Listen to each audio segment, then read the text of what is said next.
그런데 자료를 찾아보면 볼수록 경악을 금치 못했습니다. 아니, 대한민국 국민의 세금으로 운영되는 공무원이지 않습니까? 그 공무원이라면 당연히 비리가 있을 수 있고 또 부정이 있을 수 있지 않습니까? 그러면은 보통 상식적이라면 감사원에 감사를 받아봐야 되고 또 뭐 북한의 해킹 위협이 있었다 치면은 국정원의 조사를 또 받아봐야 되는 게 당연한 거 아닙니까? 그런데 감사원의 감사도 거부하거나 또는 방해하고 국정원의 조사 역시 마찬가지로 비협조적이었고 이처럼 감사받지 않고 감시받지 않는 절대 권력은 당연히 절대 부패하게 마련이죠. 그래서 이 부정선거에 관한 것 이미 알다시피 야당 국회의원도 의혹을 제기했고 여당 국회의원도 제기했고 심지어 대통령도 마찬가지로 이 부정선거만큼은 반드시 바로잡겠다고 계엄까지 선포하게 된 것 아닙니까? 그리고 오늘자 국회의장께서도 마찬가지로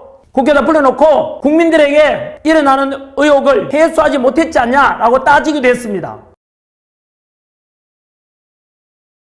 실제로 여러분께서도 유튜브나 또는 뉴스 자료를 보시면은 선관위의 부정이나 채용 비리 이런 거에 대해서는 자료들이 넘쳐납니다. 저 역시 마찬가지로 이번에 이렇게 자료를 찾아보기 전까지는 뭐 선거에서 보통 떨어져 가지고 억울하니까 부정선거다라고 주장하는 거 아닌가 이런 생각을 했었고 또 일부 유튜버들의 음모론 아닌가 뭐 이렇게 생각하고 넘어갔었는데요. 그런데 이러한 부정선거 의혹이 21세기 선진 대한민국에서도 일어나는 이유가 뭔지 아십니까? 많은 사람들이 전자개표 방식에 대해서 의구심을 가지고 있습니다. 사실 저도 예전에 그런 생각을 해본 적이 있습니다. 인터넷이나 또는 해커들에 대한 행태들을 보게 되면은 어떤 통계를 조작하거나 그냥 자동 개표기에다가 수룩 들어가면은 이거 나쁜 마음 먹으면은 당연히 조작도 가능할 수 있는 건 아닐까라고 저도 생각은 한 적이 있어요. 여러분 해외에서는 그렇다면 선거와 투표 과정이 어떻게 진행되는지 아십니까?